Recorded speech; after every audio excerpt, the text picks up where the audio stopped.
네, 어머님 안녕하세요. 네, 안녕하세요. 예, 지금 말씀하신 증상들 제가 잘 들었는데요. 네, 예, 이 증상들이 언제부터 있었을까요? 한 10년은 넘었죠? 10년 정도요.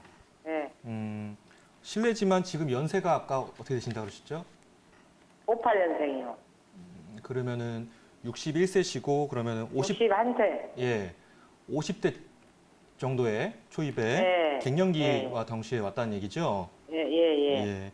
이게 혹시 그 당시에 갱년기를 말고도 다른 뭐 이런 증상들이 나타날 만한 뭐 계기가 있었을까요? 아니요, 그런 건 없었어요. 다른 것은 없었고요. 이제 어머니가 일찌감치 돌아가셔서 좀 신경을 썼죠. 음, 요거에 대해서는 치료 받으신 거는 그럼 약만 복용하셨나요? 네네. 혹시 상담 예, 병원에 가서 검사하니까 우울증이라고. 예, 예, 그렇게 해서 약만 복용하셨고 혹시 여기에 대해서 상담 치료라든지 뭐 다른 치료를 받아보신 적은 없으시고요? 예, 예. 알겠습니다. 요 우울증 약만 지금 복용하셨다고 하시는데 네. 지금 여기에 대해서는 뭐 상담 치료도 될 수가 있고 아니면은 한약 치료도 될 수가 있고 다양한 치료들이 효과적일 수가 있습니다. 네, 네. 예, 그래서 일단 치료를 중단하시는 것은 좋지는 않고요. 어떻게 네, 해서든지 치료를 항상 병원을 방문하셔서 이어나가시되 네. 뭐 다른 치료들을 시도해 보시는 게 도움이 되실 것 같습니다. 네, 네. 네, 그래요? 일단 우리 어머님 갱년기 증상 때문에 고민되셔서 전화를 주신 것 같은데요. 저희가 네. 어머님 전화 끝나고 조금 더 구체적으로 어머님 증상 이야기 나눠보도록 할 테니까요. 잘 들어보시고요. 저희가 또 다음에 전화 상담 도와드릴 테니까 언제든지 전화해 주시기 바랄게요. 네, 네, 네. 네, 그럼 저희는 어머님 증상에 대해서 이야기를 나눠볼 텐데 우리 어머니께서 우울증도 있으시고 네. 갱년기 증후군 때문에 고생을 많이 하시는 것 같아요. 차츰차츰 이야기를 해볼 텐데 김영우 원장님, 먼저 갱년기에 대해서 이야기를 시작해 볼까요? 네, 갱년기 증후군이라는 것은 여성분들이 폐경 전후로 해서 나타나는 생리적인 현상입니다. 여기서 중요한 것이 이것이 질병이 아니라 자연스러운 현상이라는 것을 보면 알 수 있는데요. 보통 일반적으로 40대 중후반 전후로 나타나게 되고요. 폐경 이전에 다양한 증상들이 나타나는 것을 시작으로 해서 폐경 후 1년까지 이 시기를 갱년기라고 부르게 됩니다. 보통 일반적으로 갱년기는 4에서 7년 정도 지속되게 됩니다. 네, 일단은 사람에 따라서 지속되는 기간은 다르지만 갱년기 증후군의 정의부터 저희가 살펴봤는데요. 우리 어머님께서 속이 울렁거리고 두통도 있으시다, 다리도 아프시다, 뭐 여기저기 그쵸. 온몸에서 아프시다고 말씀을 해주셨는데 원장님 그렇다면 구체적으로 갱년기 증상 대표적인 거 어떤 것들이 있을까요? 네, 여성분들이 제일 많이 호소하시는 증상은 안면 홍조, 얼굴이 열이 올랐다 내려갔다 하고 땀이 났다가 줄어들었다 하는 증상을 볼 수가 있습니다. 그 외에 월경이 불규칙해지는 생리적 증상이 있을 수가 있고요. 또한 두통이나 불면, 신경과민, 우울증 등 정신신경계 증상, 그리고 골다공증, 관절통 등 근골격계 증상, 그리고 피부의 간지럼증이나 피부가 건조해지는 등 피부의 증상, 또 성교통이나 외음부 건조증 등 비뇨생식기계 증상 등이 다양한 증상들이 나타나곤 합니다. 네, 근데 또 이렇게 고생하시는 분들 보면은 불면 증상도 나타나고 어머니 같은 두통이라든지 다른 통증 등도 동반이 맞아요. 되잖아요. 그런데 이런 게 일반적으로 호르몬의 영향 때문인가요? 어떤가요? 네, 갱년기 우울증에는 크게 두 가지 원인을 들 수가 있습니다. 첫째로 특별한 이유 없이 상실감에 의한 정신심리적 증상이 있을 수가 있는데요. 아까 제가 40대 중후반 정도의 갱년기가 찾아온다 했는데 이때쯤 대부분들 이제 자식들이 어머니의 손을 떠나게 되는 시기라든지 아니면은 가족들이 아까 어머님 같이 떠나는 상황이 오게 됩니다. 이랬을 때 그 상실감으로 인해서 나타나는 경우가 있고요. 두 번째로 여성 호르몬의 변화를 들 수가 있습니다. 여성 호르몬이 갱년기 때 줄어들게 되면서 스트레스 호르몬이 증가하는 경향을 보이기도 합니다. 이때 우울증이 같이 찾아올 수가 있습니다. 네, 일단은 다양한 원인들이 자극을 줄 수 있다, 영향을 줄 수 있다라고 설명을 해주셨는데요. 아무래도 우리 어머님께서는 또 오랫동안 우울증을 호소해 오시고 약도 복용하고 계시잖아요. 그쵸. 이 부분부터 좀 개선시킬 필요가 있을 것 같은데 원장님 그렇다면 좀 불안한 마음을 안정시켜주고 우울감을 낮춰주는 데 도움이 되는 뭐 한방 치료법, 약제들은 어떤 것들이 있을까요? 네, 한약재 중에 행기제라는 약들이 있습니다. 이 행기제는 가슴이 답답하거나 우울감 등을 개선시킬 수 있는 약제인데요. 대표적인 예로 뭐 후박, 향부자, 소엽 이런 약제들을 들 수가 있습니다. 후박의 경우에는 이 우울증 환자들의 경우에 가슴이 그득하다, 답답하다 이런 얘기를 하시는데 그런 증상들을 개선시켜 주고요. 향부자의 경우에는 정서적인 원인으로 인해서 가슴이 꽉 차 있는 것 같다, 메이는 것 같다 이런 증상들을 표현하시는 분들한테 알맞습니다. 이 약들이 들어간 향소산이라는 약이 있습니다. 향소산이라는 처방의 경우에는 감기나 소화불량에 흔히 쓰이는 처방으로 알려져 있는데요. 이 향소산을 우울증 환자들 마음과 몸이 무겁고 가슴이 답답하다, 가슴이 메인다 하는 증상에 쓰면은 효과적으로 작용할 수가 있습니다. 또한 항우울제의 부작용으로 나타나는 변비라든지 입마름, 불안, 수면장애 이런 증상들도 한약을 통해서 같이 조절해 준다면은 더욱 효과적인 치료가 될 수 있을 것입니다. 네, 우울증 치료에 쓰이는 후박이나 향부자 같은 약제에 대해서 저희가 들어봤는데요. 좀 더 자세하게 이야기를 나눠보도록 하겠습니다. 우수영 원장님은 주로 한의원에서 이런 환자분들을 위해서 어떤 처방 방법을 사용하시나요? 네, 저도 갱년기 우울증이나 불면증의 한약 치료를 많이 하고 있는데요. 아무래도 가장 자주 쓰게 되는 처방은 소요산이나 귀비탕, 온담탕 이렇게 세 가지를 가장 많이 자주 쓰게 되는 것 같습니다. 이 세 가지 처방 모두 다 갱년기 불면증이나 우울증 환자분들에게 처방할 수 있는 약이지만 환자분 개개인의 체질이나 또 혹은 또 같이 동반되는 증상에 따라서 구별해서 처방해 드리고 있는데요. 그 구별점에 대해서 말씀드리겠습니다. 먼저 소요산은 불안하고 초조하고 짜증이 많이 나고 또 얼굴에 열이 오르는 증상, 또 얼굴이 빨개지는 안면 홍조 증상이 심해질 때 자주 사용되고요. 귀비탕은 비위 기능이 허약해져서 식욕이 좀 떨어지고 또 팔다리에 기운도 없고 기력도 많이 빠질 때 보약을 써야 되는 그런 증상의 환자분들에게 자주 쓰고 있습니다.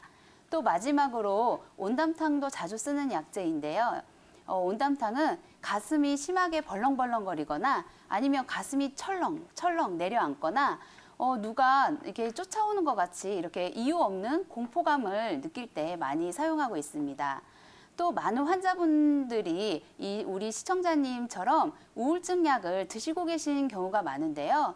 한약하고 우울증 약하고 같이 먹어도 될지, 이게 안전할지, 또 효과는 얼마나 좋을지 궁금해 하시는 분들이 많으실 것 같아서요.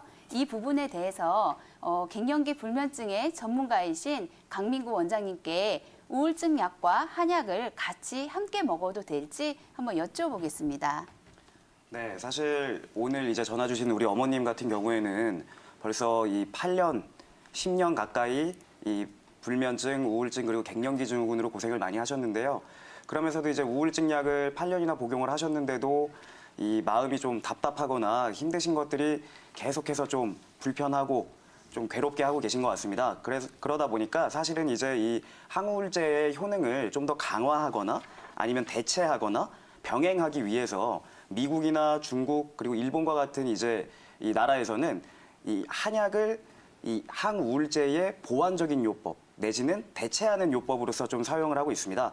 최근 발표된 이 논문 연구 결과에 따르면 4주간 내지는 6주간의 이 치료 기간을 두고 이 항우울제와 한약을 그 각각의 환자들에게 투여를 했을 때 길게 장시간으로 놓고 봤을 때 치료 효과가 어떻게 나타나느냐 이것을 한번 비교를 해보았는데요. 그러니까 항우울제와 한약 간의 치료 효과는 거의 비슷하게 대등하게 나왔는데 사실 이 치료에 있어서 중요한 것이 의도하지 않았던 그 작용이 나오느냐, 뭐 부작용이나 아니면 불편함 같은 것들이 얼마나 되느냐 이런 것들을 비교했을 때 이제 한약이 굉장히 안전성이 높다라는 평가가 나왔습니다. 그러다 보니까 이제 우울증 초기에 항우울제를 복용하실 때 이 한약을 같이 투여를 함으로써 좀 항우울제의 효과도 높이시고 부작용이나 안전성을 높이는 효과도 있을 수가 있겠고요. 또 장기적으로는 사실 항우울제를 오래 복용하기에는 좀 부담이 되는 부분들도 있기 때문에 한약을 통해서 이 장기 복용을 하고 장기적으로 관리할 수 있는 이 토대를 마련할 수 있으니까요. 우울증이나 불면증 내지는 갱년기 증후군 때문에 불편한 이 환자분들께서는 한의원에 적극적으로 이제 내원을 하셔서 진료를 받아보시기를 권장드립니다. 네, 항우울제와 한약제의 치료 효과는 비슷하지만 부작용 측면에서는 좀 차이가 있다는 점 기억해 보시면 좋을 것 같고요. 또 같이 동반하면서 대체 효과로 치료의 그 효과 개선 속도를 좀 빨리 높여보는 게 좋을 것 같은데요. 자, 앞서서 우리 우소영 원장님께서 한방 치료 방향을 설명을 해주셨을 때 침치료와 약침 치료도 시행을 한다라고 언급을 해주셨잖아요. 이 부분에서는 치료 효과 어떤 것들을 기대할 수 있을까요? 네, 갱년기 증후군 치료에 한약뿐만 아니라 침치료와 약침치료도 많이 쓰고 있는데요. 먼저 약침치료부터 말씀을 드리면요. 약침치료는 태반에서 추출한 성분인 자거 약침을 많이 쓰고 있습니다. 자거 약침은 양방에서는 태반주사라고 부르고 한방에서는 자거 약침이라고 부르는데요. 이 자거 약침을 혈자리에 주입해서 안면 홍조나 만성 피로, 갱년기 증후군의 치료에 사용하고 있고요. 여성 환자분뿐만 아니라 남성 환자분에게도 좋은 효과를 보이고 있습니다. 두 번째로 침 치료에 대한 그 효과에 대한 설명을 해드리면요. 영국의 옥스퍼드 대학이 주관하는 잠에 관한 학술지인 슬립이라는 학술지에 실린 논문이 있는데요. 폐경 후 불면증을 앓으시는 환자분들을 무작위로 두 그룹으로 나누어서 한 그룹에는 가짜 침 치료를 하고 또 한 그룹에는 진짜 침 치료를 해서 두 그룹 간의 치료 효과가 차이가 있는지를 알아보는 실험을 하였습니다. 그랬더니 당연히 진짜 침 치료를 한 그룹에서 굉장히 뛰어난 치료 효과를 보였으니까요. 혹시 폐경 전후에 불면증으로 고생하시는 분이 있으시다면 이런 침 치료를 받으시러 한의원에 내원하시는 것도 좋으실 것 같습니다. 네, 이런 논문 결과들도 잘 확인하면 좋을 것 같은데요. 또 원장님, 환절기에 이런 증상이 심해진다고들 얘기를 하는데 실제로 환절기에 많이 차이가 나나요? 네. 갱년기 증후군은 여성 호르몬이 부족해져서 생기는 병인데요. 이렇게 뭔가가 부족해져서 생기는 병을 한방에서는 허증이라고 부릅니다. 이런 허증은 환절기나 이렇게 체력이 약해질 수 있을 때 더 심해지는 특징이 있는데요. 우리 시청자님께서도 아무래도 환절기가 되면 체력이 약해질 수 있고 그래서 갱년기 증후군이 더 심해지시는 것이 아닌가 생각됩니다. 그렇군요. 그런데 또 갱년기 하면 많은 분들이 이렇게 여성분들에게만 나타난다고 아시다가 네. 최근에는 남성분들도 갱년기가 맞아요. 나타나신다는 걸 많이들 알고 계세요. 얘기하면 또 우리 아버님 시청자 그쵸. 여러분들께서 많이 서운해하시겠죠. 네. 네, 남성 갱년기의 증상은 어떤 것들이 있을까요? 예, 증상은 여성분들처럼 얼굴이 많이 이렇게 빨개지고요. 그러니까 빨개지는 안면 홍조, 그리고 열이 얼굴이나 상체로 올라오는 상열감을 또 많이 느끼실 수 있습니다. 그리고 이제 당연히 성 기능도 좀 떨어지게 되시고 또 성욕도 감퇴되시게 되시고요. 소변과 관련된 문제도 생기시는데 소변 줄기가 약해지고 또 자주 보게 되시고 또 주무시다가 소변을 보기 위해서 깨는 그런 증상도 많아지시고요. 또 근육량이 저절로 줄어들기 때문에 근력도 떨어지시게 되고 또 지방은 거꾸로 늘어나기 때문에 체중이 증가하거나 이렇게 뱃살이 늘어나는 경우도 있습니다.